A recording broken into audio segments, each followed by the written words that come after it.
What's the deal? It's your boy Mickey Battle coming to you today to talk about this Origin Access thing that just happened. So enjoy the Transgalactic Tournament gameplay in the background, and we're gonna have this conversation. Hopefully, it's not the same thing you hear from everybody else. I hadn't been on Facebook too much. I hadn't been on Twitter, so I don't know what everybody else is saying about it. These are my views coming to you at around 5:26 p.m. So hopefully, this is interesting to you. And by the way, if you don't agree with something I say in this video, or you dislike the video, stop by in the comment section and tell me why, and we can have that discussion. I'm trying to promote discussions in the gaming community, so feel free, because I know I can be controversial at times, to stop by the comment section, and we can have that talk. Anyway, Origin Access, basically EA Access on PC. And you have people out there saying, and I'm imagining this, I can see the comparisons to EA Access and how people would be like, well, it's EA Access on PC. That's what some of my fellow council members were telling me when I first heard about it. They wanted me to make a video, and I was like, yeah, I'm tired of EA Access. But like, I just want to hear your views on it. Just go ahead and make a video and put your views out there. So here we go. And I can see how this can be a benefit to PC much more than it is on Xbox One. First of all, you have a bigger library of games. You have access to more titles that you can put behind the vault, per se. On Xbox One, you don't have that many games. I mean, you have 2 Maddens already, 2 FIFAs, 1 NBA Live, soon to get another one, Battlefield Hardline, Battlefield 4, what else? Need for Speed, Dragon Age Inquisition, Peggle. You know, that's pretty much it. Plants vs. Zombies. That's pretty much it. People are waiting for Star Wars Battlefront, but did that many people really not buy Star Wars Battlefront? I say all that to say this. I don't think the library for the Xbox One is very appealing at all. Me as a console gamer, if I see a game and I like a game, I buy the game. And it's cool to wait half a year to get it for free. That's fine. But I don't have a problem supporting EA. If I want them to make a better product, surely they're going to need some kind of money. So yeah, I don't have a problem supporting them with titles that I like. You're going to always find me buying Madden. If I don't buy no other game during the year, I'm going to have Madden. You can believe that. Take that to the bank right now. Cash that check. That one won't bounce. I will have Madden. But other games, you know, they're out there, and I might not like them as much. But like I said, Madden is my go-to. So they will gladly get that 60 from me every year, every time launch day release. Doesn't matter. It's getting got. But you have people that don't like EA.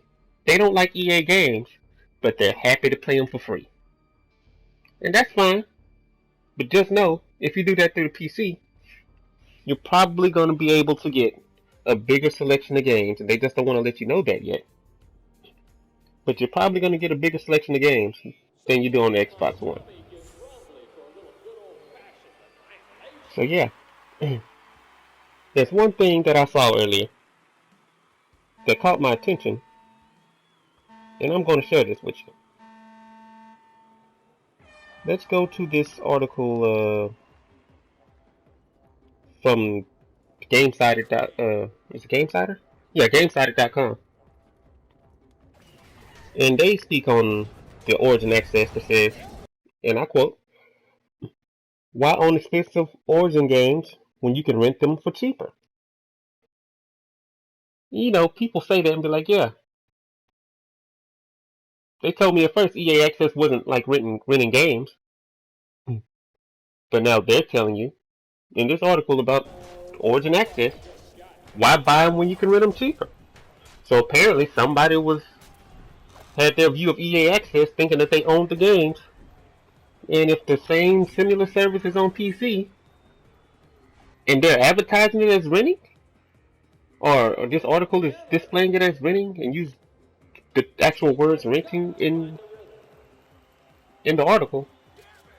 Apparently, I'm not the only one that thinks that EA Access is a rental service. Origin Access is pretty much the same thing. But let's go a little bit further. There is they say that you can get, what's that game? Unraveled. Early access on February 4th, right? But there's something funny about Unraveled. I don't know if everybody noticed it or not. But it's your boy Michi Battle. You know, I don't let too much get past my eyes, so here we go.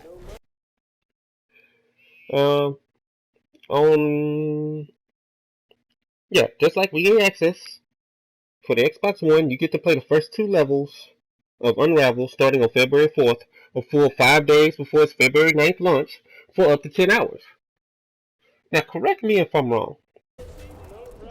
Didn't EA say through EA Access you got access to the full games and the saves will carry over, so you can continue where you left off, not continue where we stopped you from?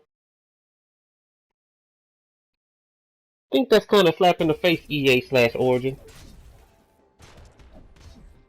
If I wanted to play a demo, I'd play the demo.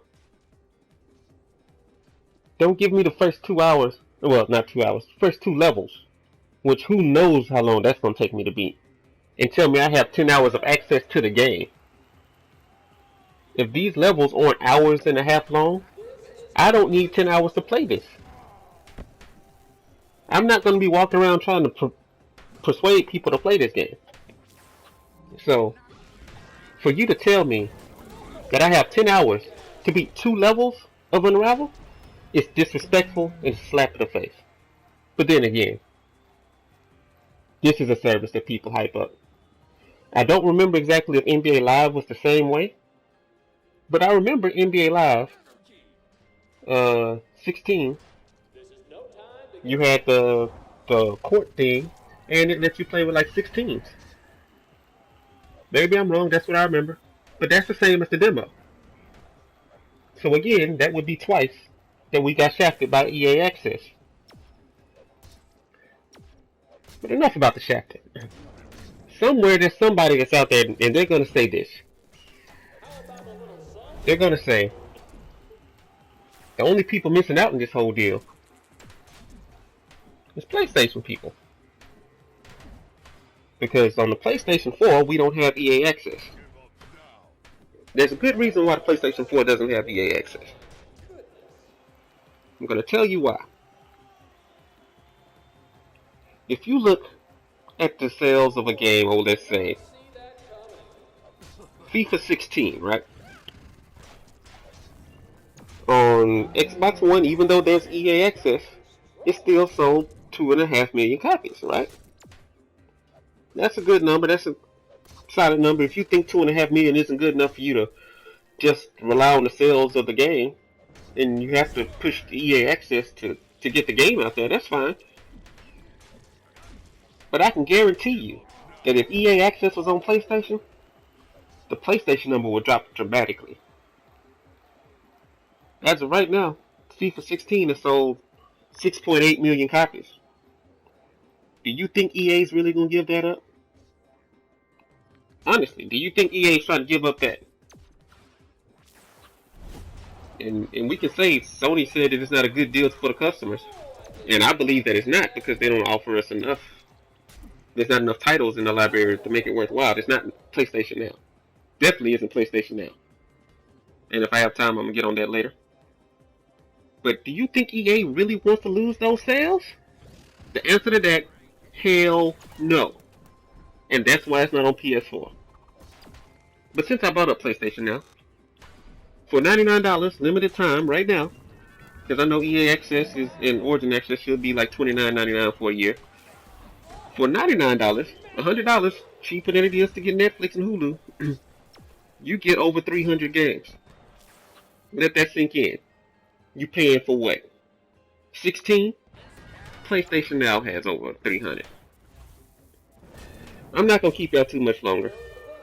It's your boy Michi Battle, and like I said before, if you disagree with anything I said, feel free to leave a comment. If you agree, leave a comment. Let me know your thoughts, and let's have this conversation. I'll talk to y'all later. Y'all have a good day.